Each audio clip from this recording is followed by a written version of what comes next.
चंदन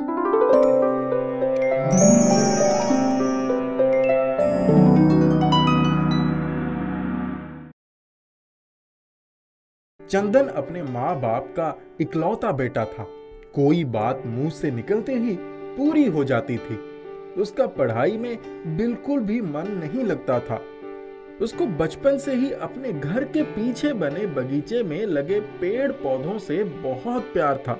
यहाँ तक कि उसके पापा ने उसे खिलौने वाला फवारा, खुरपी, कैंची सब औजार लाके दे दिया था, क्योंकि उसके पापा जब भी बगीचे में जाते वो हमेशा उनके साथ ही रहता। कभी कभी माँ कहती, बड़े होकर माली ही बनना है क्या? पढ़ने लिखने में तो मन लगता ही नहीं। वो मुस्कुरा देता। वो बगीचे में जाकर फूलों की टहनियों को बड़े प्यार से सहलाता और जब कोई नया फूल निकलता तो वो इतना खुश होता जैसे कोई नया खिलौना मिल गया हो। मम्मी पापा उसकी खुशी देखकर और भी खुश हो जाते। वो जैसे जैसे बड़ा होता गया उसका पेड़ पौधों के प्रति दिलचस्पी बढ़ता ही गया।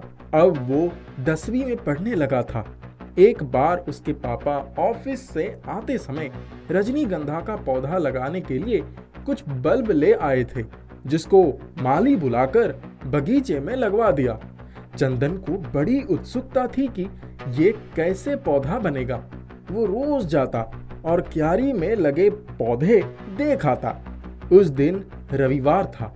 जब वो सुबह उठा तो देखा कि पूरे बगीचे की क्यारी में नन्हे नन्हे पौधे निकल आए हैं। वो भागता हुआ घर में गया और मम्मी पापा दोनों का हाथ पकड़कर पौधे दिखाने ले गया।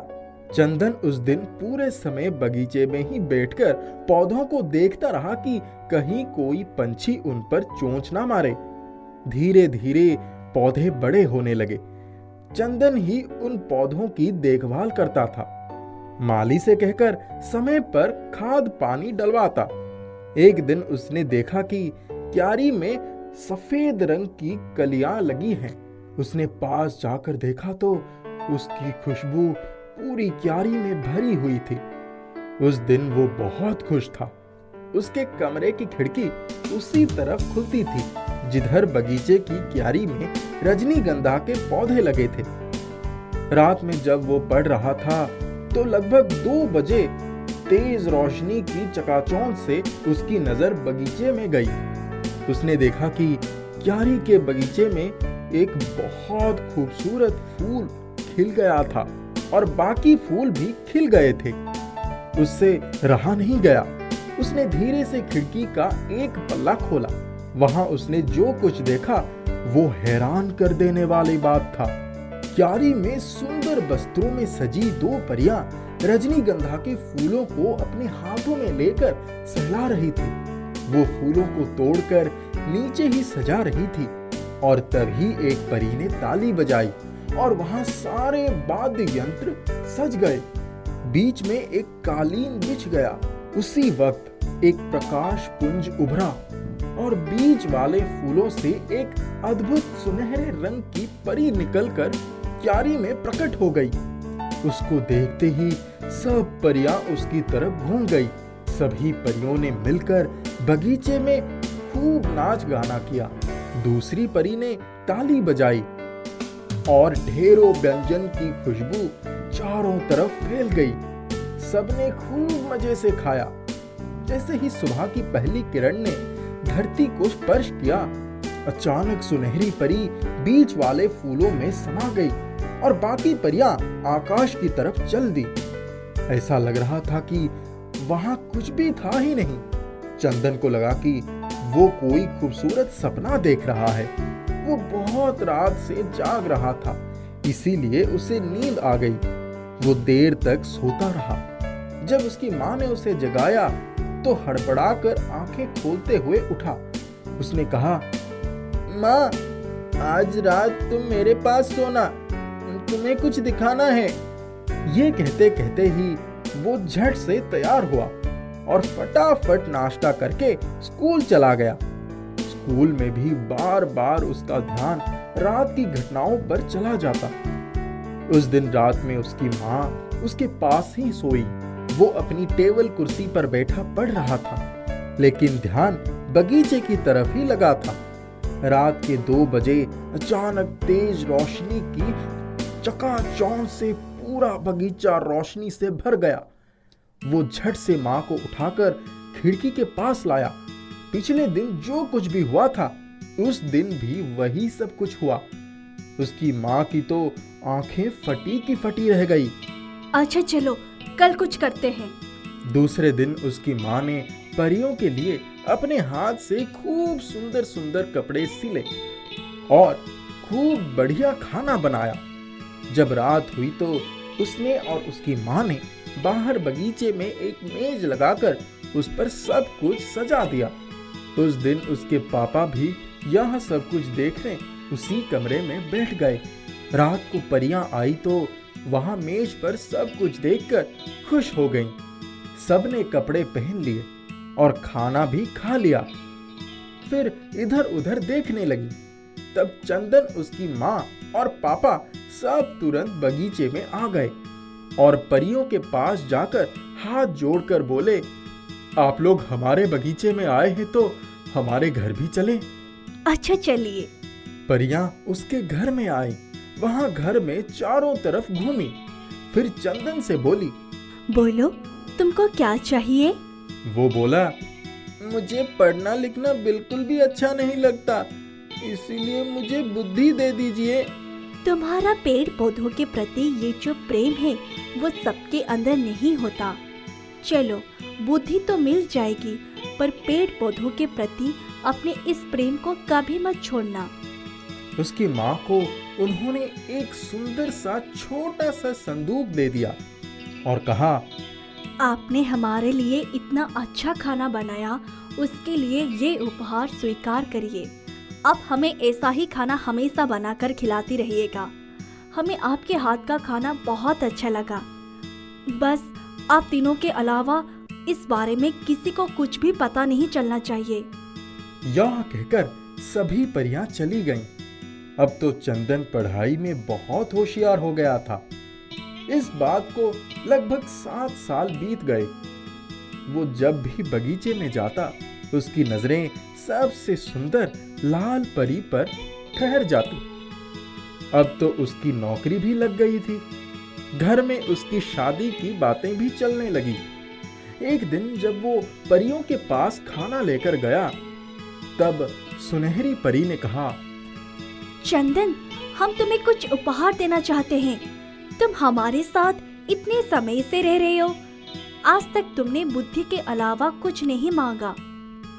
चंदन शर्माते हुए बोला, मुझे आप जो चाहते हो वो दे दीजिए। आपकी दी हुई हर चीज मुझे स्वीकार है। सुनहरी परी ने कहा, चलो, मैं अपनी इस लाल परी का हाथ तुम्हारे हाथ में देती हूँ। ये तुम्हें बहुत पसंद करती है। चंदन की तो मारे खुशी के बाँछें खिल गई। वो बोला, सच्ची? सुनहरी परी ने कहा, हाँ भाई, सच्ची।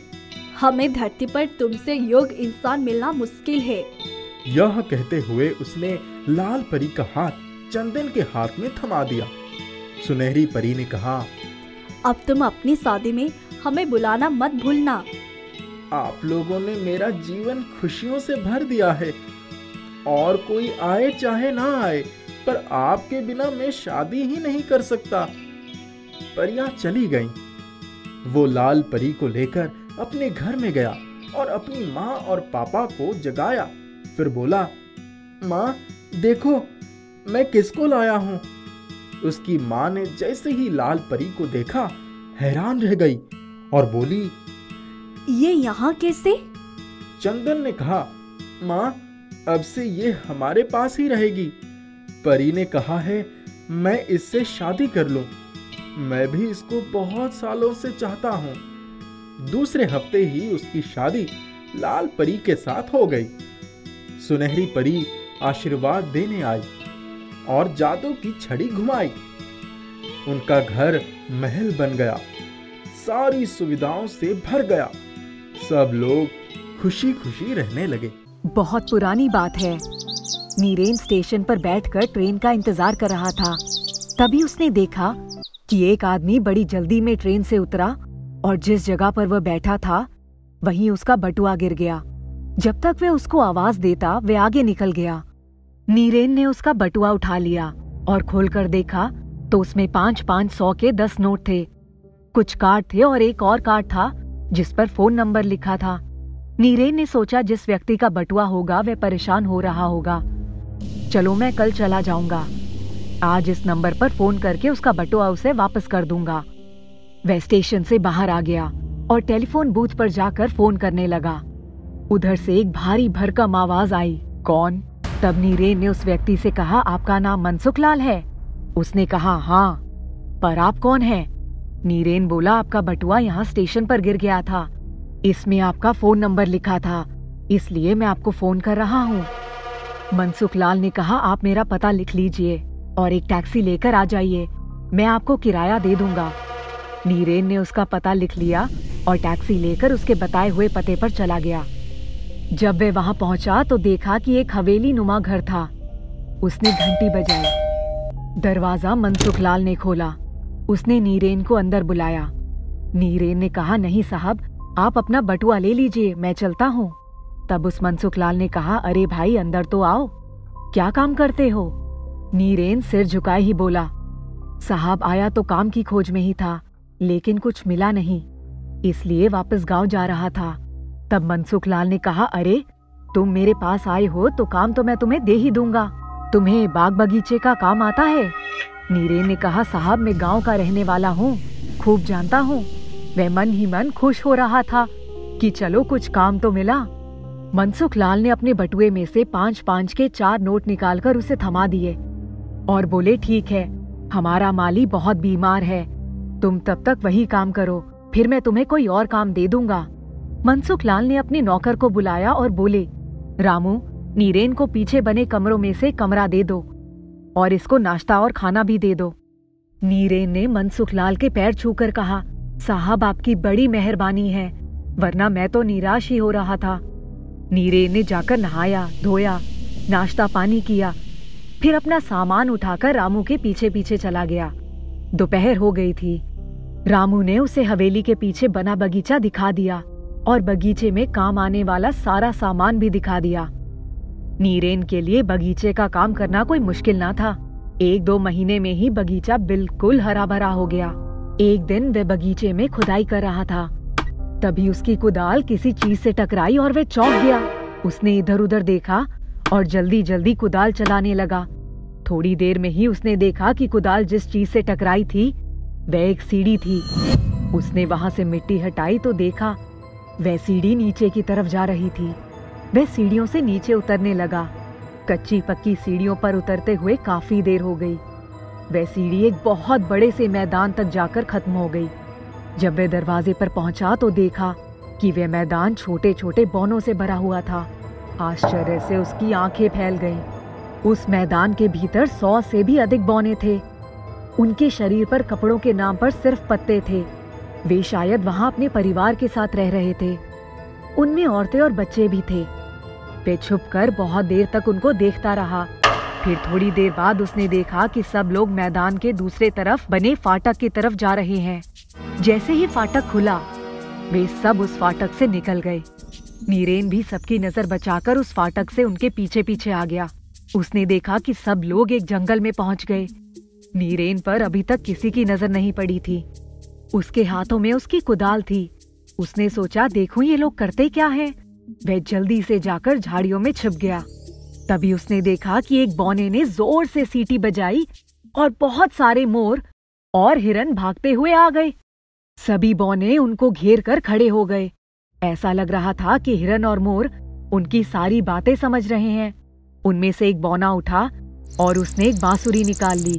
वह बांसुरी बजाने लगा और सारे हिरन, मोर और बौने उस बांसुरी की धुन पर नाचने लगे।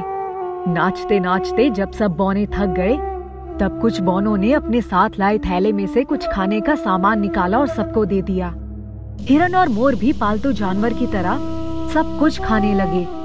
खाना पीना खत्म होते ही सब लोग वापस आने की तैयारी करने लगे। नीरेन उनके वापस आने से पहले ही वहां से लौट आया। और जल्दी जल्दी उसी फाटक से होते हुए ऊपर बगीचे में आ गया और उस जगह की मिट्टी को बराबर कर दिया। उसने देखा कि बहुत देर हो गई है, सूरज ढलने वाला था। वह चुपचाप अपने कमरे में आकर लेट गया। थोड़ी ही देर में रामू उसको बुलाने आया। जब वह हवेली में पहुंचा तो मनसुख लाल ने उसको देखते ही पूछा, अरे नीरेन, आज पूरे दिन कहाँ गायब रहे थे भाई? नीरेन ने कहा, साहब आज तक ऐसा नजारा नहीं देखा था। मनसुख लाल ने आश्चर्य से उसकी तरफ देखा और बोले, कैसा नजारा? नीरेन ने जब सारी आंखों देखी घटना बताई तो मनसुख लाल हैरान रह गए और बोले, हम यहाँ 40 साल से रह रहे हैं। हमारे पिताजी ने ये हवेली खरीदी थी, लेकिन आज तक ये कोई नहीं जानता कि इस हवेली के नीचे कोई दूसरी दुनिया है। नीरेन ने कहा, हाथ कंगन को आरसी क्या, पढ़े लिखे को फारसी क्या। आप कल खुद चलकर देख लीजिए। मनसुख लाल को पूरी रात नींद नहीं आई। दूसरे दिन दोनों चुपचाप कुदाल लेकर गए और उस जगह की मिट्टी को जैसे ही हटाया सीढ़ी दिख गई। वे दोनों नीचे उतर गए। मनसुख लाल ने देखा जैसा नीरेन ने बताया था वही सब हुआ। वे दोनों सबके लौटने से पहले ही वापस आ गए। अब तो मनसुख लाल ने नीरेन से कहा कि इतने सारे लोग वहां रह रहे हैं, क्यों ना उनसे मिले जुले और उनको अपनी दुनिया में ले आए। नीरेन बोला, मैं भी यही सोच रहा था। दूसरे दिन सुबह सुबह ही मनसुख लाल ने रामू से कहा कि आज करीब 100 लोगों की दावत है, उनके लिए खूब बढ़िया खाना बनवाने का प्रबंध करवा दो। शाम को सब लोग आएंगे। कुछ व्यंजन बड़े बड़े थालों में सजा दो। जब थालों में व्यंजन सज गए तब मनसुख लाल और नीरेन उन थालों को लेकर बड़ी सावधानी से बगीचे में जाकर उन सीढ़ियों से नीचे उतर गए। जब वे दोनों मैदान में पहुंचे तब सब बौने फाटक से बाहर निकलने की तैयारी कर रहे थे। मनसुख लाल ने थाल जैसे ही वहां रखा, तरह तरह के व्यंजनों की खुशबू से सभी बौने पीछे की तरफ देखने लगे, लेकिन वहां 2 अजनबी प्राणियों को देखकर सब सहम गए और उन्होंने अपने तीर धनुष निकाल लिए। तब नीरेन ने ताली बजाई और इशारे से सबको पास बुलाया और अपने साथ लाए हुए खाने में से सबको कुछ कुछ खाना देने लगे। उन लोगों ने शायद कभी इतना स्वादिष्ट खाना नहीं खाया था। खाना खाकर सब बौने बड़े खुश हो गए। मनसुख लाल ने सबसे इशारे से कहा, आप लोग हमारे साथ चलिए, हम आज आपको इससे भी अच्छा खाना खिलाएंगे। सभी बौने आश्चर्यचकित होते हुए मनसुख लाल और नीरेन के पीछे पीछे चल दिए। ऊपर आकर वे बगीचे से होते हुए हवेली में आ गए। हवेली की शान शौकत देखकर उन्हें बड़ा आश्चर्य हो रहा था। शायद उन्होंने पहली बार बिजली की रोशनी देखी थी। पंखा चलते हुए देखकर सबको बड़ी हैरानी हो रही थी। मनसुख लाल ने सबको पहले प्यार से बैठाया, सबको भरपेट भोजन कराया, सबको बढ़िया बढ़िया कपड़े दिए। सभी बौनों ने तुरंत कपड़े पहन लिए और एक दूसरे को देखकर खुश होने लगे। तभी एक बौने ने अपनी बांसुरी निकाल ली और बजाने लगा। बौने खुशी खुशी नाचने लगे। मनसुख लाल, नीरेन और जितने भी लोग वहां थे सब बांसुरी की धुन पर खूब नाचे।